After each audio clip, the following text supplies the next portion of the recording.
നമസ്കാരം. മലയാളി വാർത്തയിലേക്ക് സ്വാഗതം. ഇനിയുള്ള ദിവസങ്ങളിൽ ശക്തമായ മഴയ്ക്കും കാറ്റിനും സാധ്യതയുണ്ട്. ഈ മുന്നറിയിപ്പുകൾ ദയവ് ചെയ്ത് ജനങ്ങൾ അവഗണിക്കരുതെന്നാണ് കേന്ദ്ര കാലാവസ്ഥാ വകുപ്പ് പറയുന്നത്. ഇനിയുള്ള ദിവസങ്ങളിൽ മഴക്കാലം തന്നെ ആയിരിക്കും.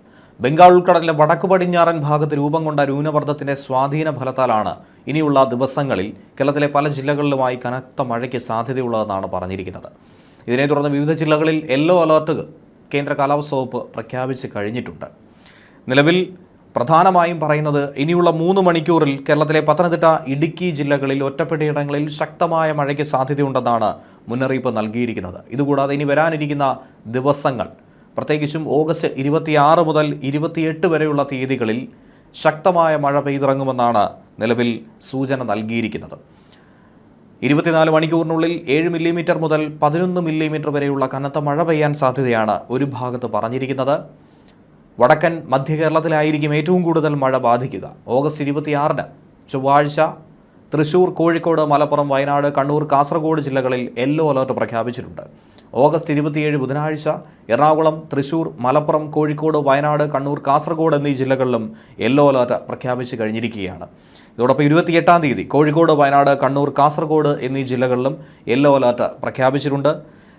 ഒറ്റപ്പെട്ട ശക്തമായ മഴയ്ക്കുള്ള സാധ്യതയാണ് ഇതിലൂടെ പ്രവചിക്കപ്പെട്ടിരിക്കുന്നത്. 24 മണിക്കൂറിനുള്ളിൽ 64.5 മില്ലിമീറ്റർ മുതൽ 115.5 മില്ലിമീറ്റർ വരെ മഴ ലഭിക്കുന്ന സാഹചര്യത്തെയാണ് ഒറ്റപ്പെട്ട ശക്തമായ മഴ എന്നതുകൊണ്ട് അർത്ഥമാക്കുന്നത്. ഇതോടൊപ്പം തന്നെ മത്സ്യത്തൊഴിലാളികൾക്ക് പ്രത്യേക ജാഗ്രതാ നിർദ്ദേശങ്ങളും നൽകിയിട്ടുണ്ട്. അതായത് കേരള, കർണാടക, ലക്ഷദ്വീപ് തീരങ്ങളിൽ 26 തീയതി മുതൽ 28 തീയതി വരെ മത്സ്യബന്ധനത്തിന് പോകാൻ പാടില്ലെന്നാണ് കേന്ദ്ര കാലാവസ്ഥാ വകുപ്പ് പറഞ്ഞിരിക്കുന്നത്.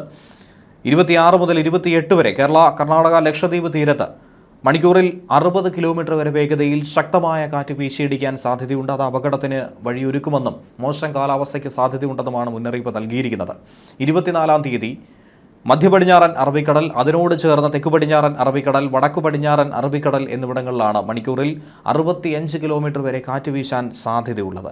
ഗുജറാത്ത് തീരം, വടക്കൻ കൊങ്കൺ തീരം, അതിനോട് ചേർന്ന കടൽ പ്രദേശം, വടക്കൻ ഒഡീഷ തീരം, പശ്ചിമ ബംഗാൾ തീരം, ബംഗ്ലാദേശ് തീരം, അതിനോട് ചേർന്ന വടക്കൻ ബംഗാൾ ഉൾക്കടൽ എന്നിവിടങ്ങളിൽ 60 കിലോമീറ്റർ വരെ വേഗതയിൽ ശക്തമായ കാറ്റ് വീശിയടിച്ചേക്കാൻ സാധ്യതയുണ്ട്. കടൽ പ്രക്ഷുബ്ധമായിരിക്കുമെന്ന് മുന്നറിയിപ്പിൽ പറയുന്നുണ്ട്. വടക്ക് കിഴക്കൻ അറബിക്കടൽ, അതിനോട് ചേർന്ന കടൽ പ്രദേശങ്ങൾ എന്നിവിടങ്ങളിൽ 65 കിലോമീറ്റർ വരെ വേഗതയിൽ ശക്തമായ കാറ്റിനും സാധ്യതയുണ്ട്. 25 തീയതി മധ്യ പടിഞ്ഞാറൻ അറബിക്കടൽ, അതിനോട് ചേർന്ന തെക്കു പടിഞ്ഞാറൻ അറബിക്കടൽ, മധ്യകിഴക്കൻ അറബിക്കടൽ, അതിനോട് ചേർന്ന വടക്കൻ അറബിക്കടൽ എന്നിവിടങ്ങളിൽ 65 കിലോമീറ്റർ വരെ വേഗതയിലാണ് ശക്തമായ കാറ്റ് വീശിയടിക്കുന്നത്.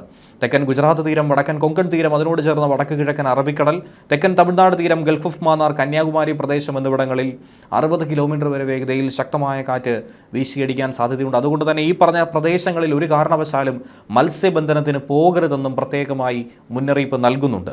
26 തീയതി മധ്യ പടിഞ്ഞാറൻ അറബിക്കടൽ, അതിനോട് ചേർന്ന തെക്കു പടിഞ്ഞാറൻ അറബിക്കടൽ എന്നിവിടങ്ങളിൽ മണിക്കൂറിൽ 45 മുതൽ 55 കിലോമീറ്റർ വരെ വേഗതയിലും ചില അവസരങ്ങളിൽ അത് 65 കിലോമീറ്റർ വരെ വേഗതയിലും ശക്തമായ കാറ്റ് വീശിയടിക്കാനുള്ള സാധ്യതയുണ്ട്. തെക്കൻ തമിഴ്നാട് തീരം, ഗൾഫ് ഓഫ് മാന്നാർ, കന്യാകുമാരി മേഖല എന്നിവിടങ്ങളിൽ 65 കിലോമീറ്റർ വരെ വേഗതയിൽ ശക്തമായ കാറ്റിന് സാധ്യതയുണ്ടെന്നും പ്രത്യേകമായി പറയുന്നുണ്ട്. തെക്കൻ ഗുജറാത്ത് തീരം, കൊങ്കൺ തീരം, ഗോവൻ തീരം, മധ്യകിഴക്കൻ അറബിക്കടൽ, പശ്ചിമ ബംഗാൾ തീരം, ഒഡീഷ തീരം, വടക്കൻ ബംഗാൾ ഉൾക്കടൽ, മധ്യ ബംഗാൾ ഉൾക്കടൽ, തെക്കു പടിഞ്ഞാറൻ ബംഗാൾ ഉൾക്കടൽ, തെക്കൻ ശ്രീലങ്കൻ തീരം എന്നിവിടങ്ങളിൽ മണിക്കൂറിൽ 60 കിലോമീറ്റർ വരെ വേഗതയിൽ ശക്തമായ കാറ്റിനും മോശം കാലാവസ്ഥയ്ക്കും സാധ്യതയുണ്ടെന്നാണ് പ്രത്യേകമായി പറയുന്നത്.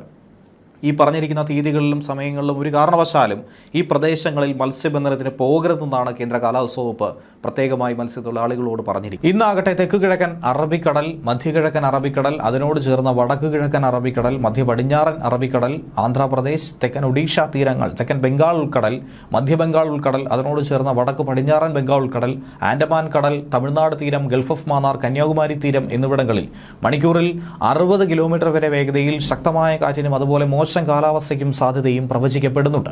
അതുപോലെ സംസ്ഥാനത്ത് കഴിഞ്ഞ ദിവസങ്ങളിൽ പെയ്തിറങ്ങിയ ശക്തമായ മഴയുടെ പശ്ചാത്തലത്തിൽ ഡാമുകളിലെ ജലനിരപ്പും ക്രമാതീതമായി ഉയർന്നിരിക്കുകയാണ്. ഇടുക്കി അടക്കമുള്ള ഡാമുകളിൽ ജലനിരപ്പ് ഉയരുന്ന സാഹചര്യത്തിൽ KSEB വൈദ്യുതോൽപാദനവും കൂടുതലായി വർദ്ധിപ്പിച്ചിട്ടുണ്ട്. സംസ്ഥാനത്തെ 9 ഡാമുകളിൽ ഇന്നലെ റെഡ് അലർട്ട് പ്രഖ്യാപിക്കേണ്ട സാഹചര്യം ഉണ്ടായിട്ടുണ്ട്. കക്കി, മുഴിയാർ, മാട്ടുപ്പെട്ടി, കല്ലാർകുട്ടി, ഇരട്ടയാർ, ലോവർ പെരിയാർ, ഷോളയാർ, പെരിങ്ങൽകുത്ത്, ബാണാസുര സാഗർ തുടങ്ങിയ 9 ഡാമുകൾക്കാണ് റെഡ് അലർട്ട് നിലവിലുള്ളത്. ഉള്ളത്. പമ്പയിൽ 81%, ഷോളയാറിൽ 99% വരെയും ജലനിരപ്പ് ഉയർന്നിട്ടുണ്ട്. ഇടമലയാറിൽ 79% എന്നിങ്ങനെയാണ് ജലനിരപ്പ് രേഖപ്പെടുത്തിയിരിക്കുന്നത്. സംഭരണശേഷിയുടെ 73% ഇടുക്കി ഡാമിലെ നിലവിലെ ജലനിരപ്പ്.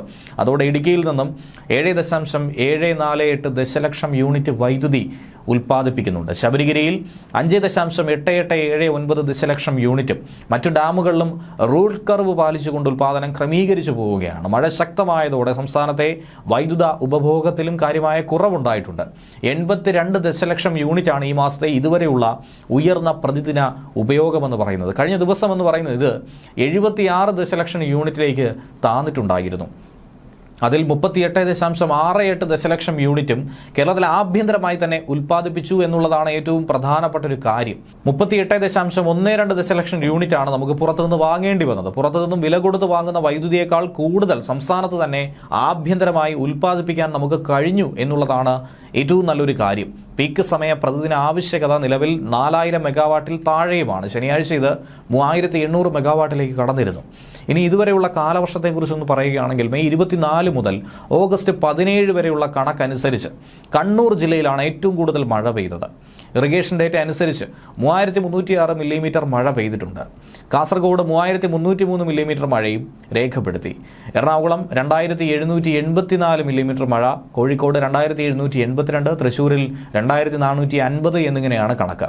ഓഗസ്റ്റ് മാസത്തിൽ, അതായത് 1 മുതൽ 17 വരെ ഏറ്റവും കൂടുതൽ മഴ പെയ്തിറങ്ങിയത് എറണാകുളം ജില്ലയിലാണ്. 450 മില്ലിമീറ്റർ മഴയാണ് ഇവിടെ പെയ്തത്. തൊട്ടു പിന്നാലെ കോട്ടയം 356, തൃശ്ശൂരും ഇടുക്കിയും 349, പത്തനംതിട്ടയിൽ 315 എന്നിങ്ങനെയാണ് മഴ രേഖപ്പെടുത്തിയിരിക്കുന്നത്. കേന്ദ്ര കാലാവസ്ഥാ വകുപ്പ് ഇതിൻ്റെയൊക്കെ പശ്ചാത്തലത്തിൽ ഇനിയുള്ള അടുത്ത ദിവസങ്ങളിലേക്കുള്ള മഴ സാധ്യത പ്രവചനം പങ്കുവച്ചിട്ടുണ്ട്. യെല്ലോ ഓറഞ്ച് അലർട്ടുകളാണ് പങ്കുവച്ചിരിക്കുന്നത്. 18-ാം തീയതി കണ്ണൂർ, കാസർഗോഡ് ജില്ലകളിൽ കേന്ദ്ര കാലാവസ്ഥാ വകുപ്പ് ഓറഞ്ച് അലർട്ടാണ് പറഞ്ഞിരിക്കുന്നത്. അതായത് ഒറ്റപ്പെട്ട ഇടങ്ങളിൽ അതിശക്തമായ മഴയ്ക്കുള്ള സാധ്യത. 24 മണിക്കൂറിൽ 115.6 മില്ലിമീറ്റർ തൊട്ട് 204.4 മില്ലിമീറ്റർ വരെ മഴ കിട്ടുമെന്നുള്ളതാണ് അതിശക്തമായ മഴ എന്നതുകൊണ്ട് കേന്ദ്ര കാലാവസ്ഥാ വകുപ്പ് പറയുന്നത്. ഇനി 18-ാം തീയതി മലപ്പുറം, കോഴിക്കോട്, വയനാട് ജില്ലകളിൽ യെല്ലോ അലർട്ടുണ്ട്. 19-ാം തീയതി കോഴിക്കോട്, കണ്ണൂർ, കാസർഗോഡ് ജില്ലകളിലും 20-ാം തീയതി കണ്ണൂർ, കാസർഗോഡ് എന്നീ ജില്ലകളിലുമാണ് യെല്ലോ അലർട്ട് പറഞ്ഞിരിക്കുന്നത്. ഇവിടങ്ങളിൽ ഒറ്റപ്പെട്ട ശക്തമായ മഴയ്ക്കുള്ള സാധ്യത. അതായത് 24 മണിക്കൂറിൽ 64.5 മില്ലിമീറ്റർ മുതൽ 115.5 മില്ലിമീറ്റർ വരെ മഴ ലഭിക്കുന്ന സാഹചര്യം. അതിനെയാണ് ശക്തമായ മഴ എന്നതുകൊണ്ട് കേന്ദ്ര കാലാവസ്ഥാ വകുപ്പ് അർത്ഥമാക്കുന്നത്. ഇനി ന്യൂനമർദ്ദപാത്തി തന്നെ സ്ഥിതി ചെയ്യുന്നതുകൊണ്ട് മഴ തുടരുമെന്നുള്ള വാർത്തയും ഉണ്ടായിരുന്നു. എന്നാൽ എങ്ങനെയാണ് ഒരു ന്യൂനമർദ്ദം രൂപപ്പെടുന്നത്, എങ്ങനെ ഉണ്ടാകുന്നു? ന്യൂനമർദ്ദം രൂപപ്പെടുന്നതിന് മുൻപുള്ള ഒരു കാറ്റിൻ്റെ കറക്കമുണ്ട്. അതിനെയാണ് ചക്രവാത ചുഴി എന്ന് പറയുന്നത്. ന്യൂനമർദ്ദം ഒരർത്ഥത്തിൽ കാറ്റിൻ്റെ ഒരു കറക്കമായി നമുക്ക് പറയാൻ സാധിക്കും. കാറ്റിൻ്റെ ശക്തി കുറഞ്ഞൊരു കറക്കം, അതിനെ ചക്രവാത ചുഴി എന്ന് പറയും. മർദ്ദവ്യതിയാനം കാരണം ചാക്രിക രീതിയിൽ കാറ്റ് കറങ്ങുന്നതിനെയാണ് ചക്രവാത ചുഴിക്ക് ഇടയാക്കുന്നത്. അന്തരീക്ഷത്തിൽ പല ദിശയിൽ സഞ്ചരിക്കുന്ന കാറ്റ് മർദ്ദവ്യത്യാസം അനുസരിച്ച് ചക്രം പോലെ കറങ്ങും. ഘടികാര ദിശയിലും എതിർ ഘടികാര ദിശയിലും ഈ കറക്കം ഉണ്ടാകും. ഭൂമിയുടെ ദക്ഷിണാർദ്ധ ഗോളത്തിൽ ഇത് ഘടികാര ദിശയിലും ഉത്തരാർദ്ധത്തിൽ ഇത് എതിർ ഘടികാര ദിശയിലുമാണ് ഉണ്ടാവുക. ഭൂമിയുടെ കറക്കം കൊണ്ടുണ്ടാകുന്ന കോറിയോളിസിസ് ബലമാണ് അർദ്ധഗോളങ്ങളിൽ ഇത്തരം വിപരീത ദിശകളിൽ ചക്രവാത ചുഴിക്ക് ഇടയാക്കുന്നത്. ചക്രവാത ചുഴി ശക്തിപ്പെട്ടാൽ അത് ന്യൂനമർദ്ദമായി രൂപം പ്രാപിക്കും. പക്ഷേ എല്ലാ ചക്രവാത ചുഴിയും ന്യൂനമർദ്ദമാകണമെന്നില്ല. ചക്രവാത ചുഴി ന്യൂനമർദ്ദമാവുകയും അത് പിന്നീട് ഡിപ്രഷനായി, അതായത് തീവ്ര ന്യൂനമർദ്ദമാവുകയും പിന്നീട് ഡീപ്പ് ഡിപ്രഷനായി, അതായത് അതിതീവ്ര ന്യൂനമർദ്ദമാവുകയും ചെയ്താൽ മാത്രമേ ചുഴലിക്കാറ്റായി അത് രൂപപ്പെടുകയുള്ളൂ. അതുകൊണ്ട് തന്നെ പൊതുജനങ്ങൾ ശ്രദ്ധയോടുകൂടി ചില നിർദ്ദേശങ്ങൾ നോക്കിക്കാണേണ്ടതുണ്ട്. ഈ മഴക്കാലത്ത് ഉരുൾപൊട്ടൽ, മണ്ണിടിച്ചിൽ, മലവെള്ളപ്പാച്ചിൽ സാധ്യതയുള്ള മേഖലകളിൽ താമസിക്കുന്നവർ അധികൃതരുടെ നിർദ്ദേശാനുസരണം സുരക്ഷിതമായ ഇടങ്ങളിലേക്ക് മാറി താമസിക്കണം. നദിക്കരകൾ, അണക്കെട്ടുകളുടെ കീഴ്പ്രദേശങ്ങൾ എന്നിവിടങ്ങളിൽ താമസിക്കുന്നവരും അപകട സാധ്യത മുൻകൂട്ടി കണ്ട് അധികൃതരുടെ നിർദ്ദേശാനുസരണം മാറി താമസിക്കണം. ദുരന്ത സാധ്യതാ മേഖലകളിൽ താമസിക്കുന്നവർ നിർബന്ധമായും തങ്ങളുടെ പ്രദേശത്ത് ക്യാമ്പുകൾ തുറന്നു എന്ന് ഉറപ്പാക്കണം. എന്നിട്ട് പകൽ സമയത്ത് തന്നെ അങ്ങോട്ടേക്ക് മാറി താമസിക്കുക. അതിനുവേണ്ടി തദ്ദേശ സ്ഥാപന, റവന്യൂ അധികാരികളുമായി നിങ്ങൾക്ക് ബന്ധപ്പെടാം. ശക്തമായ കാറ്റിന് സാധ്യത ഉള്ളതുകൊണ്ട് തന്നെ അടച്ചുറപ്പില്ലാത്ത വീടുകളിൽ താമസിക്കുന്നവരും മേൽക്കൂര ശക്തമല്ലാത്ത വീടുകളിൽ താമസിക്കുന്നവരും പ്രത്യേക ജാഗ്രത പുലർത്തണം. അപകടാവസ്ഥ മുന്നിൽ കാണുന്നവർ അധികൃതരുമായി ബന്ധപ്പെട്ട് സുരക്ഷിതമായ ഇടങ്ങളിലേക്ക് സുരക്ഷാ മുൻകരുതലിന്റെ ഭാഗമായി മാറി താമസിക്കുക.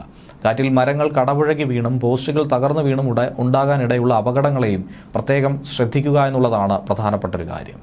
ന്യൂസ് ഡെസ്ക് മലയാളി വാർത്ത.